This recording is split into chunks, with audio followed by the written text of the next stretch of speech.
Hello everyone, let's look at the new dock feature for the command palette available in PowerToys version 0.98.0. And let's find out if this is an actual replacement for the lack of repositioning feature on the taskbar.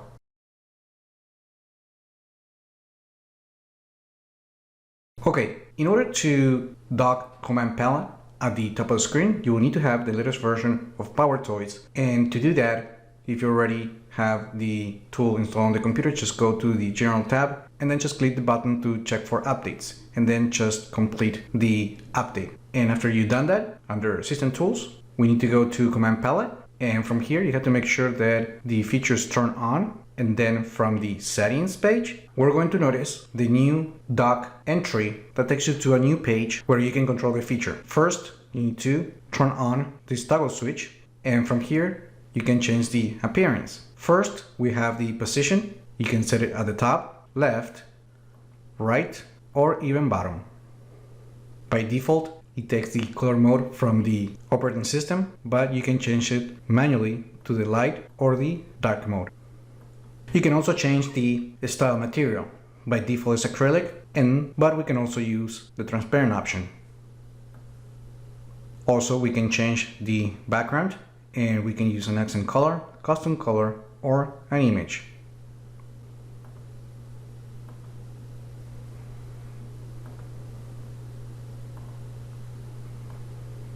Okay, so at its core, the dock is a persistent toolbar anchored to the edge of the screen and remains visible all the time. Also, the dock isn't just about row of icons. It is divided into 3 functional regions. For example, right here on the left, we have the Start section for primary commands and launches. And by default, you're going to see the Home and the Winged commands. So we can think about this button as the Start button in the taskbar. And from here, you can invoke the actual command palette, and you can perform your search and look for apps, commands, and everything that you can do with command palette. Now, you can also pin items to the dock, and we can do that from command palette by just right-clicking the command that you want and then just choosing the pin to dock option. Now, if you want to remove the pin, just right-click on it and select the unpin option. And then there is a center section that you build yourself with additional commands. And then there is the end section designed for utilities such as performance monitoring and date and time. So right here we have the CPU, memory, network received, and network activity sent out. And we also have information about the GPU. You can also click each of the widgets, and from here we can get more information about a particular component.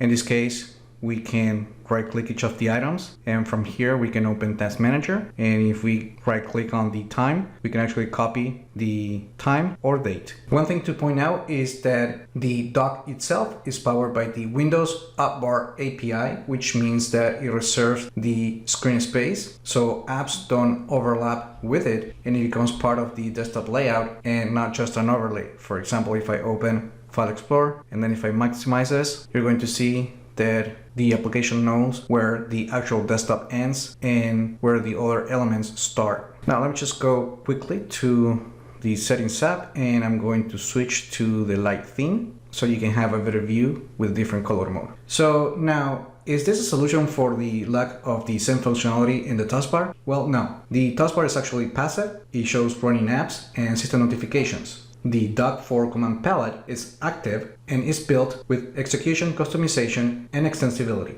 One manages windows and the other triggers actions. So at the end, to answer the question more directly, the command palette dock is not a replacement for the taskbar shortcomings. Also, Microsoft have already indicated that support for changing the position of the taskbar is planned for future updates of Windows 11, which means that this feature is not intended to fill that gap. And that's it. That was a closer look at the PowerShell Command Palette dock feature that is available with version 0.98.0.